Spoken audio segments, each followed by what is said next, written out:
Welcome to Painting with Pat. Today's conclusion of this picture I started last week.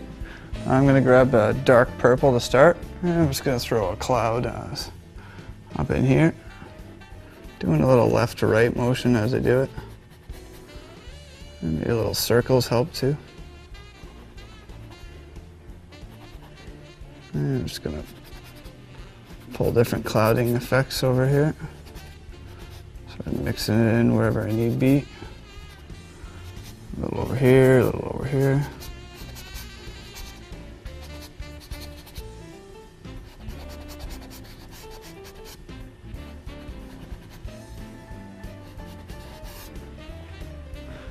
And get a little more paint on the brush here. Nope. Drying out too quick. I'm just going to come back over and again mix a nice purple color here. And I'm just going to throw some clouds in here like this.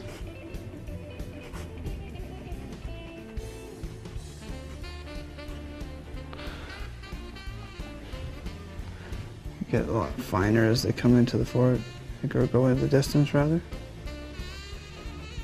More horizontal as well.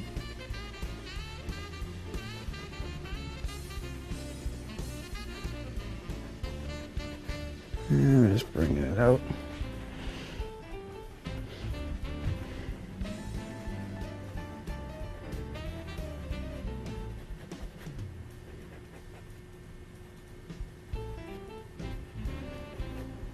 And just a couple over here too. And I'm just sort of paying attention to what I do as I do it.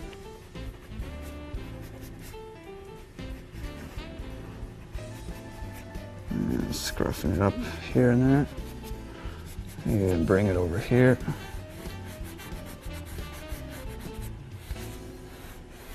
I'm not going to come too far down, say here. So I don't want to lose that water effect that I created.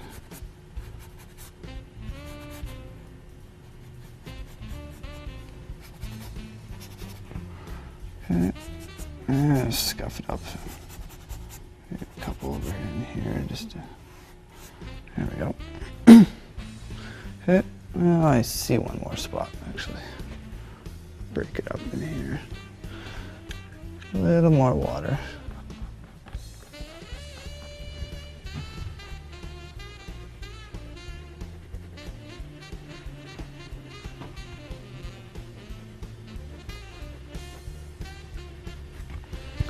Like so.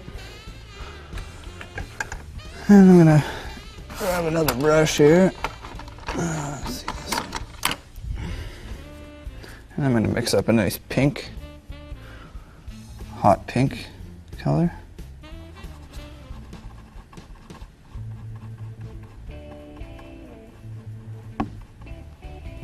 And I'm just gonna outline these clouds up here with a bit of pink.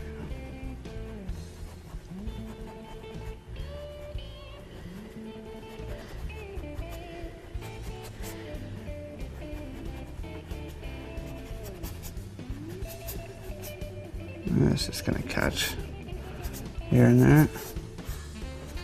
Give it a nice coloring. And back to the paint. And this one over here. Assuming there's some paint on the brush. It tends to dry out pretty fast in the studio, but at home you'll have time to manipulate.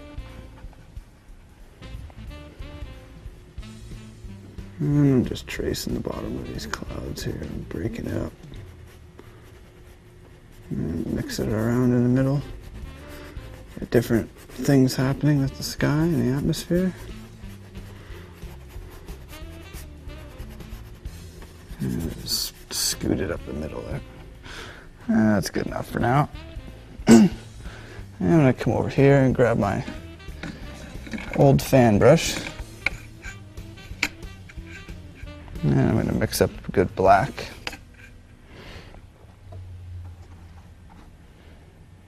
You want to make sure that it's really droplet-like, but not too runny. It's got to be thick enough to stay put, but thin enough to form into droplets. Just work it in and make sure you get a bunch on the tip of the brush. Okay, just like that. And I'm just going to bring these trees up here.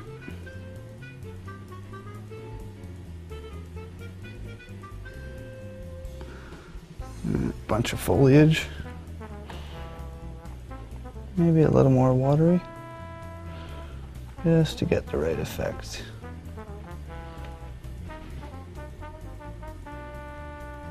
I'm going to say there's a wind pulling to the right a bit. And the same thing with this tree here. And it's sort of loose with your wrists, so you want to form little patterns as you come out. These trees grow in patterns, but looks all chaotic when you look at it from far.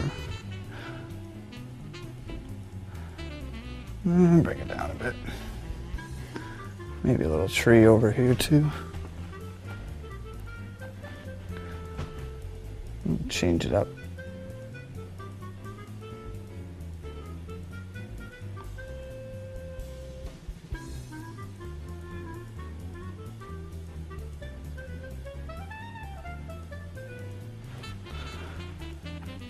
And this part's a bit fluid as well.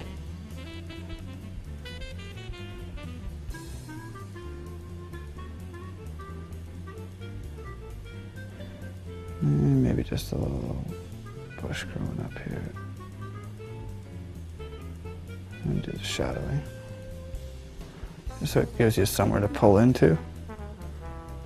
And I did these rocks down here, so I'm just going to do a bit more of a hard reflection. And this one is sort of lost into the haze there. And I did some rocks over here too, so I just want to bring them out a bit.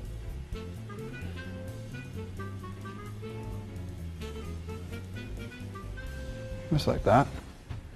See? And I'm going to come over and grab my 1-inch liner again. This time I'm going to use a color brown. I'm going to throw a bridge in here. Yeah, that's a lot of brown. A little too much. Well, this bridge is going to come right into the foreground, so I'd say we'll do it from, from here, I suppose.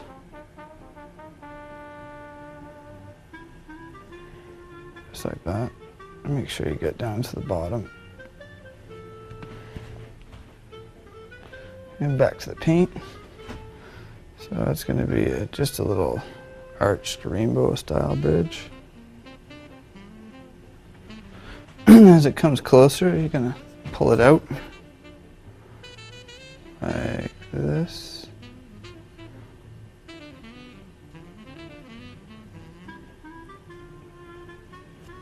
There it is.